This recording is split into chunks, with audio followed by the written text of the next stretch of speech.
Hello, everybody, and welcome back to a weekly recap on the Sports Mixtape, where we're gonna kind of round up, our last week World in Sports. We've had the World Cup going on. Unfortunately, the U.S. has bowed out. Yep. They could not handle Belgium's physicality at all during this game. Kind of looked like men playing with a middle school team. It was bad. I don't know much about soccer. I don't watch very often, but I did watch that game, and it looked like a different skill level between those two teams out there. Yeah, I mean, we're not there yet. Look, we got some good players, but like our goalie, the goal that he let up where he came running out of goal and tried to kick the ball and either kick the ground or didn't, whatever he was doing. Did the Giants kicker do that this year? And then they scored a goal. It was bad. Christian Pulisic, you're done. You're done. You're done being captain. We're over you because you haven't done anything and you get all this praise and you did nothing this World Cup. It seems like, as an outside observer, because I've watched a few of the games, but it seems like the U.S. doesn't have like a star like some of these other teams that are in contention. Like France has that Mbappe guy. Yeah. Was it Norway has the guy that looks like a Viking? Erling Haaland. All the eight Messi. teams left have studs. Yeah, it doesn't seem like the U.S. has like that elite guy. And we probably won't unless, Defense too, man. Our back line is not physical like some of these other teams that just have giants back there playing. Like Paraguay? And they're bullying people. Did you see how antsy Paraguay was with France? Yeah. Like, hey, you take what the ref's going to give you, you know? If the ref's giving it, you got to beat these other guys up like Messi. You got to put a body on them. Well, it seemed like the U.S. got away with it only being 4-1 because it seemed like Belgium had a lot of chances early.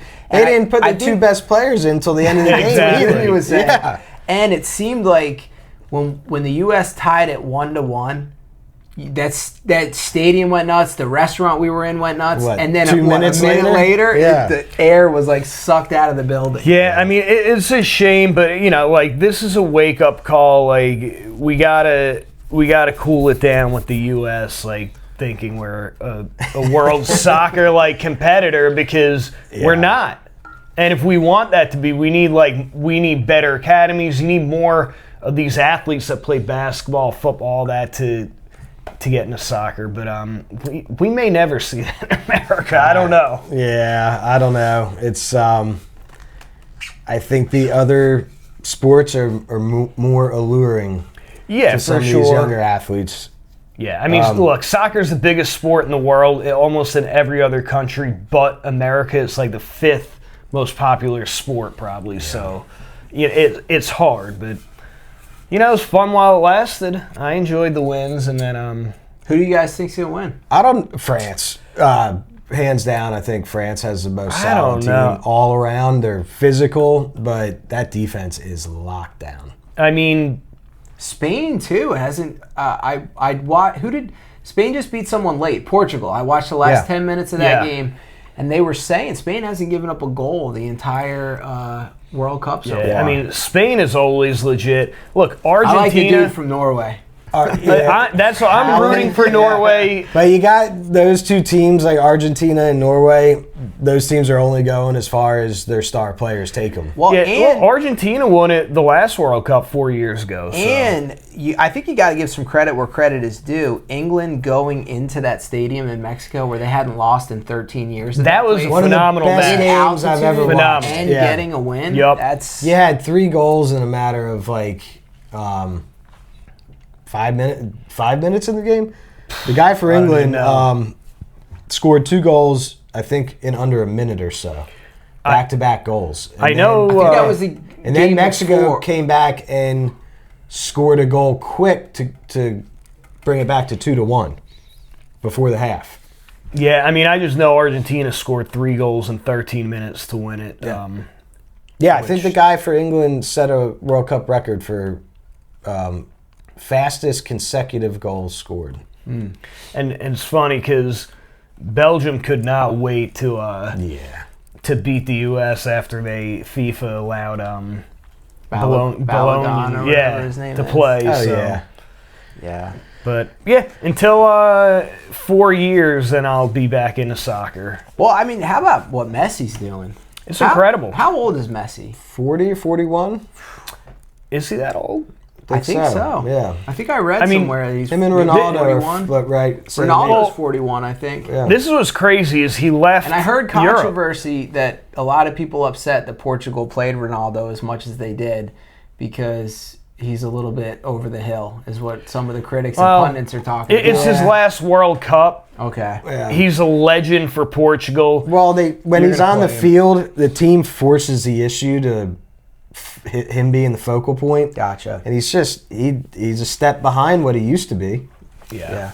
Yep. I would have loved to see Messi Ronaldo match up though, for their final World Cup appearances. But yeah, we got a bunch of good teams left. So what do we get tomorrow night? I think France plays. Thursday and Saturday, I think, are the France-Morocco finals. I don't know who plays who. I thought that was tonight. Thursday night. Thursday. Yeah, Thursday and Saturday. Yeah. So yeah, still a lot of good soccer left. Probably another 2 more months of soccer on TV. Like it. But we're getting closer and closer and closer to NFL football. Yeah, real football. Yes. Real football. I'm excited. Everyone out there in fantasy football world, I'm sure you're itching and getting ready to defend your championships like I am. I'm about to start doing mock drafts already. Make sure before you do that you tune into our August fantasy preview episode. Yeah. Yes. I mean, it's going to be, get your popcorn. It's going to be a good one. We've got a defending champion. Not only you got to bring your trophy to that one. Somehow Brad was blowing teams out of the water last year, and thankfully AJ finally got him his trophy. Yes. Somehow my league has let Derrick Henry slip through the cracks to me like 2-3 years in a row, and everyone thinks this is the year it workhorse. falls off, and he keeps going. I wonder, between you and AJ, how many championship teams in our league had Derrick Henry on them, because AJ always used to take Henry. Yeah. A lot of moves in the NFL, so drafting your fantasy teams is going to be interesting. Yeah. I'll be like, wait a minute. Who's this new player on this team? I'm like, oh yeah, he played on that team last year. Yeah. Duh. Yeah.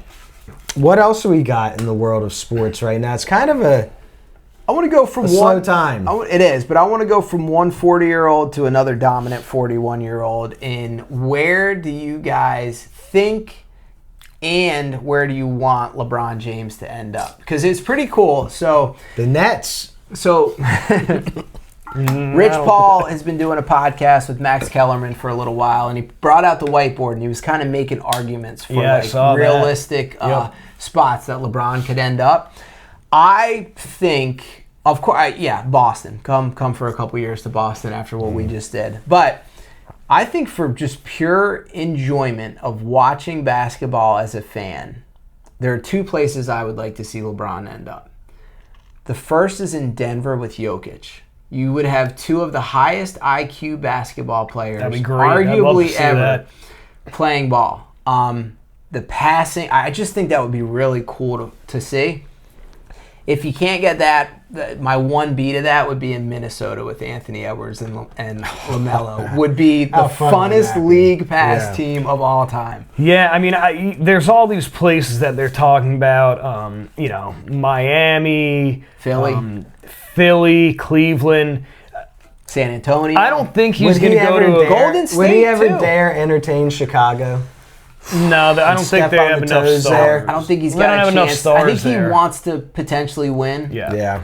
I don't think he's going to play much. This might be his last year. Getting close, yeah. And I think he's looking to win a chip. He's still playing at a dominant level. Like, the guy is still playing. He's still one of the top 20 players in the NBA. Yeah. I mean, look, it's all about if he wants to continue playing after this coming up year, because you're right, he can, but also, we know how that goes. You can fall off a cliff as an athlete. So could you make the argument that if you really wanted LeBron James on one of these teams, why wouldn't you trade for Bronny? Just go ahead and make the trade. Just make the trade. Or will we see a Bronny trade? Will he follow him? Before I think the Lakers re-signed Bronny, to be honest with you. But I think Golden State is another intriguing. I could see him ended up play. Him and Steph have kind of like hinted at the idea with like playing on Team USA together.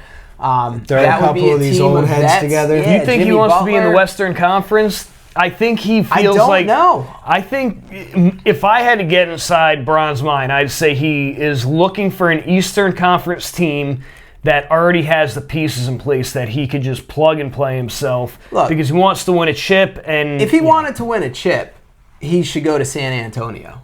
That for strictly winning a championship. You put a guy like LeBron on San Antonio, they probably win that title last year. Well, that's what lost them the title was sloppiness. They didn't have a go-to scorer at the end. Yeah, but that's sloppiness too. Yeah, so this is the fun part of it, is there's a lot of speculation right now. Does he end up back in Miami? I'm really curious to see. You know, Rich Paul keeps saying it's about happiness at this point. You know, it's like, well, how do you interpret that? Some guys, it makes them happy to win titles. Yeah. He's done everything else. You know, he's probably not going to get paid a max deal. He's probably going to have to take a haircut on it. This is the thing, too.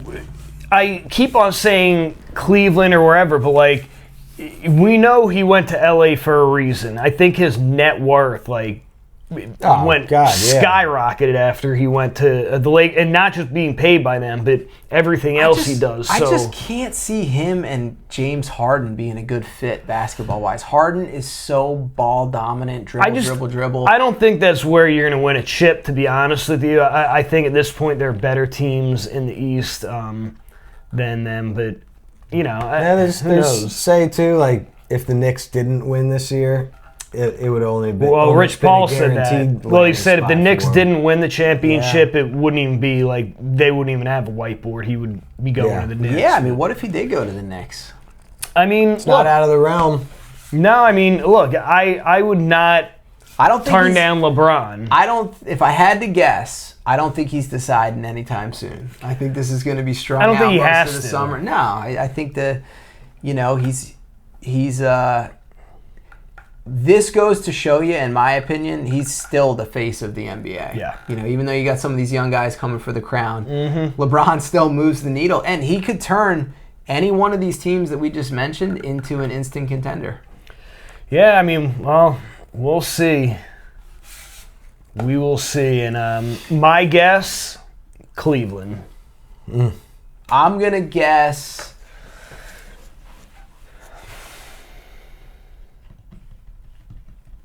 I'm going to guess Golden State. I got no guesses. Yeah. It may be a shocker where he ends up. That's you never true. know. Exactly. Maybe to start a structure for a future, dynasty type team as almost like a coach. I've heard Dallas. He has someone to kind of mentor Cooper Flag, and you got Majir. Yeah, I mean, there's a lot of, I don't think anyone knows but LeBron. Yeah. So yeah. Other than that, I don't know, but, not much else. Maybe SummerSlam coming up. Who knows? It's kind of a dead spot right now. Yeah, All-Star Weekend's going to set us off again. And then I think in a couple weeks we get the Open Championship in golf. Yeah. And that'll get us closer to spring or training camp. Training camp, yeah. So a lot to look forward to. Thank you guys again for joining. Go out there, get your kids out, find a sand lot or something. Go kick the soccer ball around for the World Cup. Go grab a wiffle ball bat. Get outside. Even play stickball. Sweat a little bit outside with your kids and if you got do something American out there. If you got a front of your house that allows for it, have a home run derby with the wiffle ball bat. Yeah. You got the upper deck. You got hitting it out of the park. Yep. Well, thanks again for joining us, guys. Once again from us here at the Sports Mixtape. We'll catch you next time. See ya.